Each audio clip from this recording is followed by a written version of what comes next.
जय हिंद। आप सभी का स्वागत है हमारे इस साइंस के सेशन में। तो आज मैं आप लोग के सामने बायोलॉजी का जो है सब्जेक्टिव क्वेश्चन का सेशन लेके आ गया हूं। और जिस स्टूडेंट का अभी तक बायोलॉजी में तैयारी नहीं हुई है या तैयारी में अधूरापन है या आपको समझ में नहीं आ रहा है बायोलॉजी, तो आप हमारे चैनल से जुड़ जाइए। डेली आपको सब्जेक्टिव और ऑब्जेक्टिव क्वेश्चन जो है बायोलॉजी और केमिस्ट्री का करवाया जाएगा। ठीक है, जो भी स्टूडेंट अभी तक जो है अपनी तैयारी में कमी समझ रहे हैं कि हमारी तैयारी उतनी अच्छी तरीके से नहीं है, तो आप हमारे इस चैनल से जुड़िए। आपको डेली केमिस्ट्री और बायोलॉजी का सब्जेक्टिव और ऑब्जेक्टिव क्वेश्चन कराया जाएगा। तो चलिए, आज जो है बायोलॉजी का पहला चैप्टर का मैं कुछ टॉपिक लिया हूँ और आप लोग के सामने उपस्थित हुआ हूँ। तो पहला टॉपिक के चैप्टर का नाम है रिप्रोडक्शन, जीवों में जनन, रिप्रोडक्शन इन ऑर्गेनिज्म। उसका पहला क्वेश्चन है कि जनन यानी रिप्रोडक्शन किसको कहते हैं।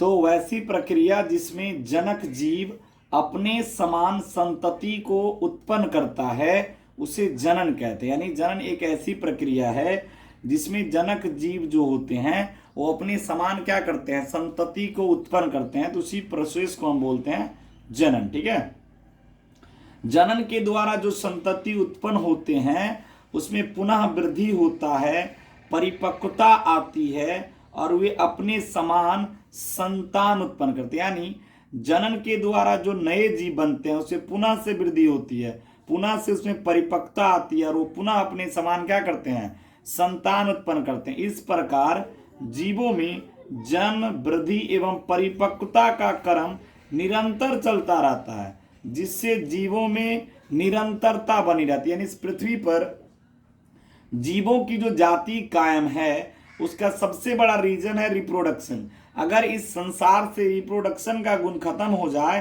तो इस पृथ्वी पर जीवों की जाति क्या हो जाएगी, समाप्त हो जाएगी। ठीक है, तो चलिए अगला जो है टॉपिक ये है कि जनन के प्रकार, टाइप्स ऑफ रिप्रोडक्शन। तो देखिए, जनन मुख्यतः दो प्रकार के होते हैं। पहला है अलैंगिक जनन और दूसरा है लैंगिक जनन, यानी ए सेक्सुअल रिप्रोडक्शन और सेक्सुअल रिप्रोडक्शन। दो तरह का जनन होता है। अब देखेंगे, हम बात करेंगे अलैंगिक जनन का।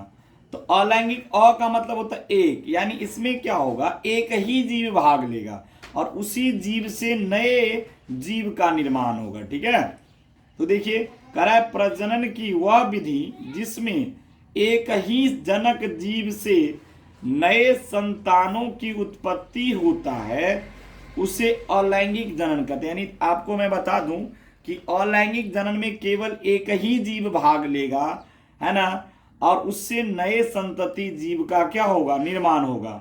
एग्जाम्पल के लिए एक कोशिकीय जीव में अलैंगिक जनन होता है, जैसा कि मोनेरा, प्रोटिस्टा, सरल पादप एवं सरल कुछ जंतु होते हैं, उसमें भी अलैंगिक जनन का गुण पाया जाता है। ठीक है, चलिए अगला मैं बता दूं, अगला जो है कि अलैंगिक जनन की विशेषता। ठीक है, अलैंगिक जनन की विशेषता कि अलैंगिक जनन की क्या क्या विशेषता है।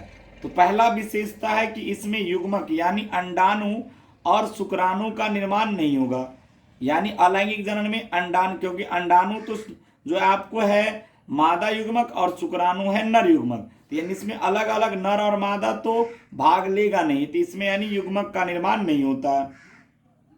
दूसरा, इसमें युग्मनज का निर्माण नहीं होता, यानी अगर युग्मक नहीं बनेगा तो युग्मनज कहां से बनेगा, क्योंकि इन दोनों के मिलने से युग्मनज बनता है। और इसमें निषेचन की क्रिया नहीं होती, यानी अंडाणु और शुक्राणु जब बनेगा ही नहीं तो निषेचन की क्रिया कहां से होगा, यानी इसमें निषेचन की क्रिया भी नहीं होती है। और एक बात, यह समसूत्री कोशिका विभाजन के समान होता है, यानी इसमें जीव जो है इसमें समसूत्री कोशिका विभाजन होता है। ठीक है, यानी जीव दो बराबर भाग में बट जाता है। इसमें क्लोन का निर्माण होता है, ध्यान रखिएगा, इंपॉर्टेंट लाइन है। क्लोन का निर्माण किसमें होता है, हम क्लोन आगे डिस्कस करेंगे। अभी आप जानिए कि क्लोन का निर्माण अलैंगिक जनन में होता है। इसके द्वारा विभिन्नताएं उत्पन्न नहीं होती, यानी अलैंगिक जनन में किसी तरह का विभिन्नताएं उत्पन्न नहीं होती है।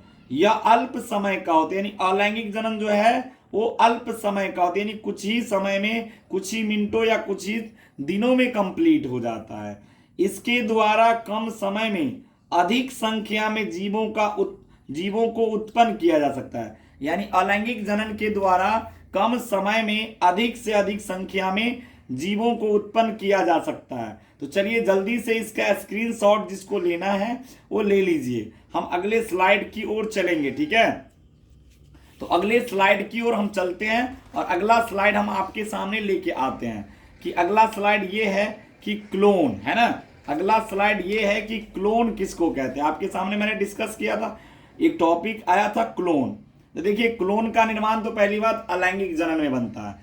अलैंगिक जनन के द्वारा उत्पन्न संतान अकारकी यानी मॉर्फोलॉजिकल एवं आनुवंशिक रूप से अपने जनक जीव के समान होते हैं तो उसे क्लोन कहते हैं। यानी अलैंगिक जनन के द्वारा जो संतान उत्पन्न होते हैं वो आपस में मॉर्फोलॉजिकली और जेनेटिकली क्या होते हैं, समान होते हैं, तो हम उसको क्या बोलते हैं, उस जीव को क्लोन। जैसे देखिए ये अमीबा है और इस अमीबा से दो संतति अमीबा बना, तो ये आपस में मॉर्फोलॉजिकली और जेनेटिकली क्या होंगे, अपने जनक जीव के बिल्कुल समान होंगे, तो इसी को हम बोलते हैं क्लोन। अगला है लैंगिक जनन। कौन सा जनन, लैंगिक जनन करा है। लैंगिक जनन में पहली बात आप ध्यान रखिएगा कि इसमें दो अलग अलग लिंग वाले जीव अर्थात नर और मादा भाग लेंगे और उसके संयोग से ही नया जीव बनेगा। लैंगिक जनन में दो जीव भाग लेंगे, यही बता रहा। देखिए परिभाषा देखिए, प्रजनन की वह विधि जिसमें दो भिन्न लिंग वाले जीव अर्थात नर एवं मादा भाग लेते हैं, फलस्वरूप नए संतति जीव का निर्माण होता है, उसे लैंगिक जनन कहते हैं, ठीक है।